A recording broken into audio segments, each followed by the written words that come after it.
Assalamualaikum warahmatullahi wabarakatuh. Innal hamdalillah nahmaduhu wa nasta'inuhu wa nastaghfiruh wa na'udzu billahi min syururi anfusina wa sayyiati a'malina may yahdihillahu fala mudhillalah wa may yudlil fala hadiyalah. Syahadatu an la ilaha illallah wahdahu la syarikalah wa ashhadu anna Muhammadan abduhu wa rasuluh la nabiyya ba'dah. Pemirsa dan hadirin yang dirahmati oleh Allah Subhanahu wa taala, suatu ketika malaikat Jibril mendatangi Rasulullah. Ya Muhammad, wahai Muhammad, kata malaikat Jibril. Malaikat Jibril akan memberikan nasihat kepada Muhammad Rasulullah. Ya Muhammad, wahai Muhammad, isma syi'ta fa innaka mayyitun wa ahbib ma syi'ta fa innaka mufariquhu wa'mal ma syi'ta fa innaka majziyun bih. Hadirin yang dirahmati oleh Allah Subhanahu wa taala, malaikat Jibril datang memberikan 3 nasihat kepada Rasulullah, yang tentunya nasihat ini untuk umat Muhammad Rasulullah sallallahu alaihi wasallam. Yang pertama, isma syi'ta fa innaka mayyitun. Hiduplah sesuka hatimu, tapi ingatlah suatu saat engkau akan meninggal dunia, engkau akan mati. Apa yang ada di dalamnya? Pelajaran apa yang ingin diberikan oleh malaikat Jibril? Hiduplah sesuka hatimu, tapi ingatlah suatu saat engkau akan meninggal dunia. Bahwa sebenarnya yang pertama, bahwa sebenarnya hidup ini adalah hanya sementara dan suatu saat ada kehidupan abadi, yaitu di akhirat. Yang kedua, maka sebenarnya hidup di dunia ini hanya mencari bekal agar di akhirat kelak kita mendapatkan sesuatu yang indah. Hadirin yang dirahmati oleh Allah Subhanahu wa taala, siapapun yang berbuat baik di dunia, maka dia akan mendapatkan sesuatu yang baik di akhirat. Innal ladzina amanu wa 'amilus sholihat kanat lahum jannatul firdausi nuzula. Barang siapa yang beriman kepada Allah dan berbuat baik dan mengamalkan berbuat kebaikan-kebaikan kepada masyarakat, kanat lahum jannatul firdausi nuzula, maka dia tempatkan oleh Allah di surga yang abadi, yang pahala-pahalanya tidak terhingga. Hadirin yang rahmati oleh Allah Subhanahu wa taala, yang pertama, isma syi'ta fa innaka mayyitun.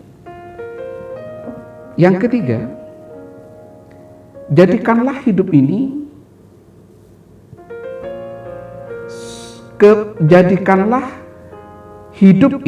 yang kematian yang bermakna. Suatu ketika ada seorang anak muda berdiskusi alot dengan orang tuanya ketika Rasulullah akan melaksanakan perang Badar. Si anak kepada ayahnya menyampaikan, "Ayah, besok yang berangkat saya, ayah yang menjaga ibu dan keluarga, karena saya masih muda." Apa kata sang ayah? "Tidak, aku saja yang berangkat ke medan perang, karena saya sudah tua. Sudah tidak ada waktu untuk menunggu. Sudah waktuku untuk mencari amal yang banyak sebelum terjadi kematian." Karena tidak ditemukan kata sepakat, maka kedua orang ini berundi.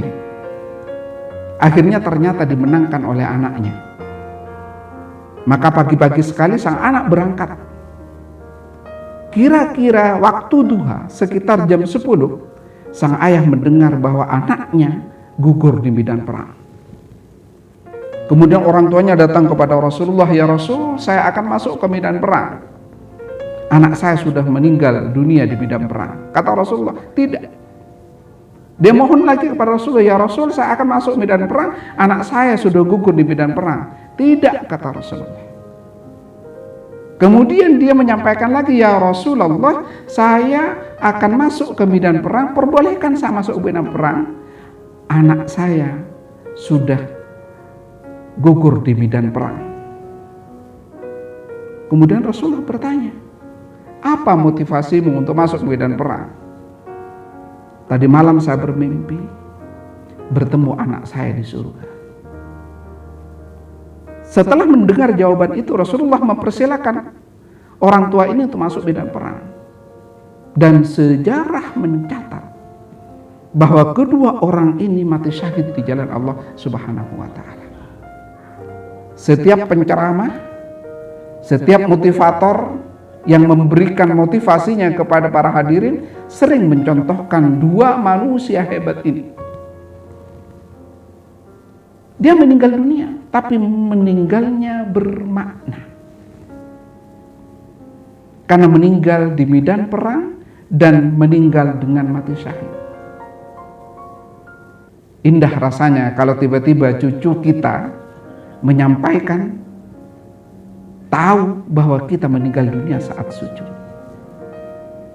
Anak kita bercerita kepada cucu kita, kakekmu meninggal pada saat datang ke panti asuhan untuk membantu anak-anak yatim.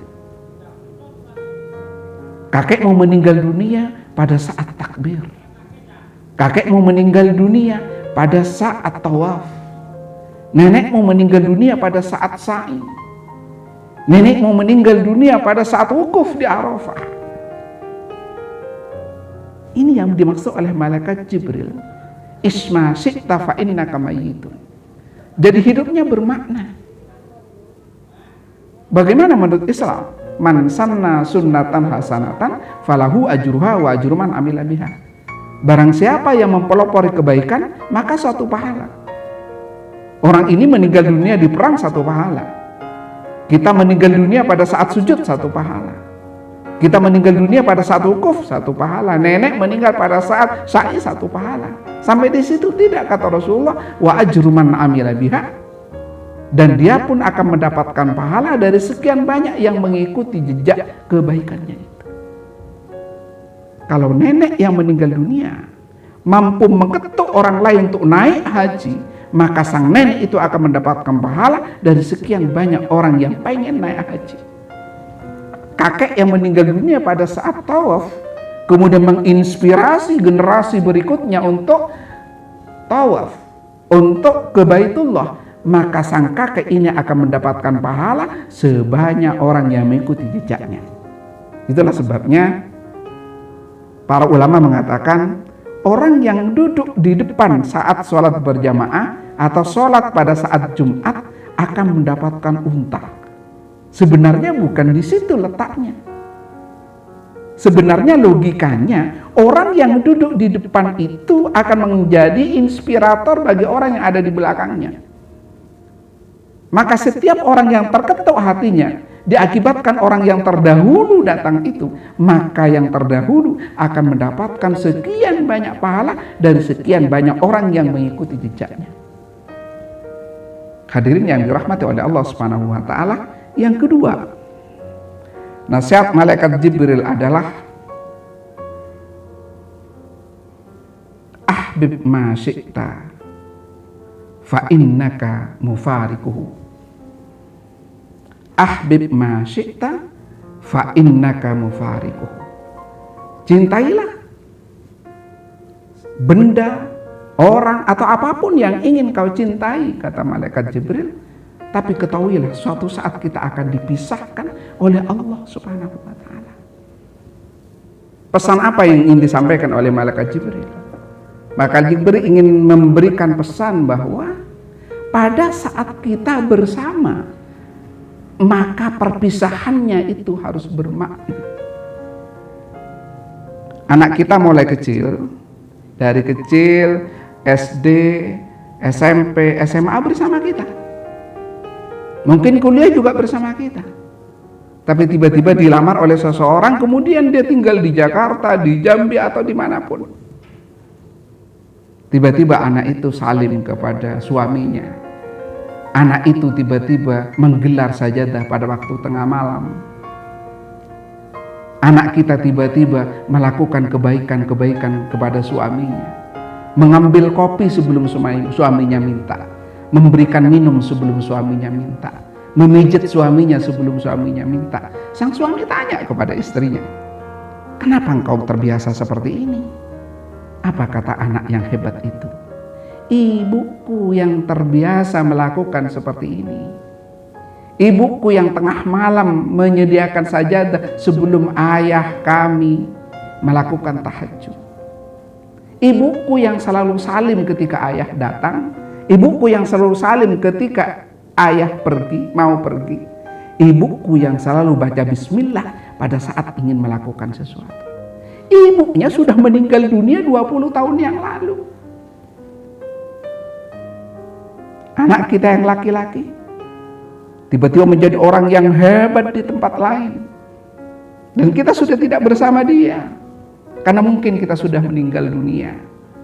Tiba-tiba istrinya bertanya, kenapa engkau takut sekali makan barang yang haram? Kenapa engkau tiap hari mengajak kami sholat berjamaah?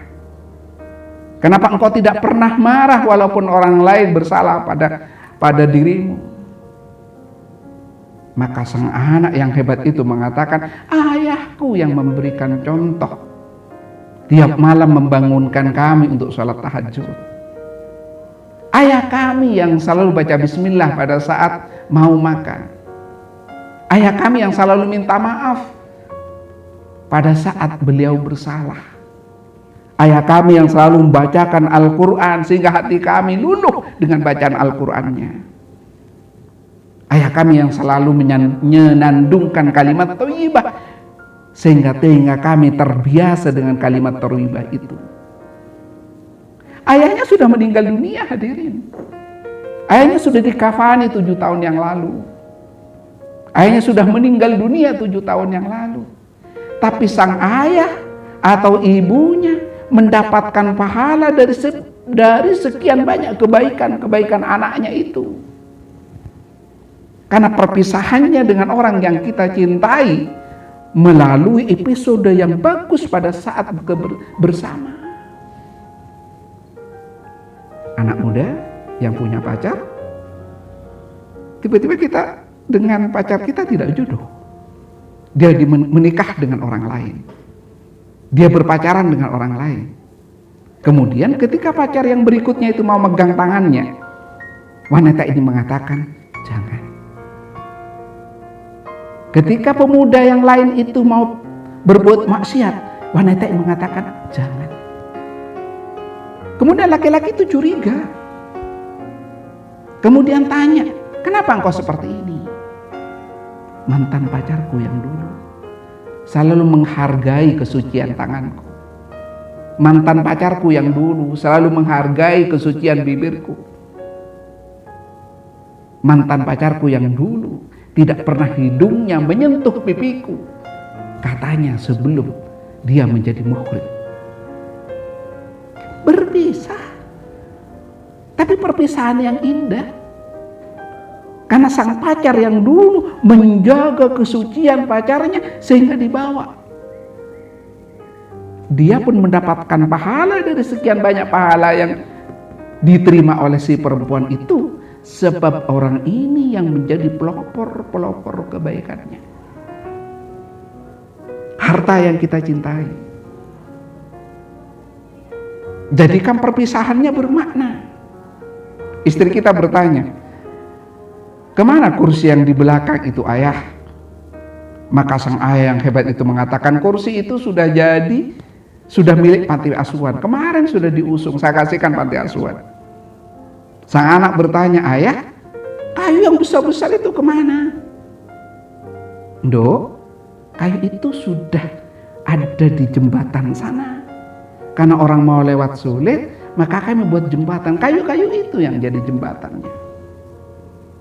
Istrinya bertanya, kenapa uang yang ada di bank itu makin sedikit? Kemana? Kata suami yang hebat itu sudah menjadi menara masjid, itu sudah menjadi tekel, itu sudah menjadi panti asuhan, itu sudah menjadi sepatu anak-anak miskin. Berpisah kita dengan harta kita. Tapi perpisahan yang indah. Allah tidak rela memisahkan kita dengan harta yang dipisahkan dengan di jalan Allah Subhanahu wa taala. Ketika tiba-tiba orang lewat di jembatan itu, tiba-tiba pahalanya mengalir kepada kita karena kayu yang dilewati oleh orang yang lewat adalah kayu kita. Orang yang sholat di masjid, yang tahajud, yang ngaji, tiba-tiba pahalanya mengalir kepada kita. Mengapa? Karena tekel yang mereka injak, tekel yang dibuat mereka sujud, sajadah yang dibuat mereka sujud, pengeras suara yang mengajak orang lain sholat, itu dari kita. Maka Allah memberikan sekian banyak pahala terhadap apa? Efek kebaikan yang sudah diperbuat oleh kita. Perpisahan yang indah. Wa ahbib ma syi'ta fa innaka mufariqu. Cintailah sesuatu yang ingin kamu cintai, tapi ketahuilah suatu saat akan berpisah. Maka jadikan perpisahan itu indah. Yang ketiga, wa'mal ma syi'ta fa innaka majziyun bih. Kerjakan sesuatu yang ingin kau kerjakan, lakukan yang ingin kau lakukan, kata malaikat Jibril. Tapi ketahuilah suatu saat engkau akan dimintai pertanggungjawabannya oleh Allah Subhanahu wa taala. Untuk poin yang terakhir ini, insya Allah akan kami bahas pada episode berikutnya. Billahi taufiq wal hidayah war ridha wal inayah. Wassalamualaikum warahmatullahi wabarakatuh.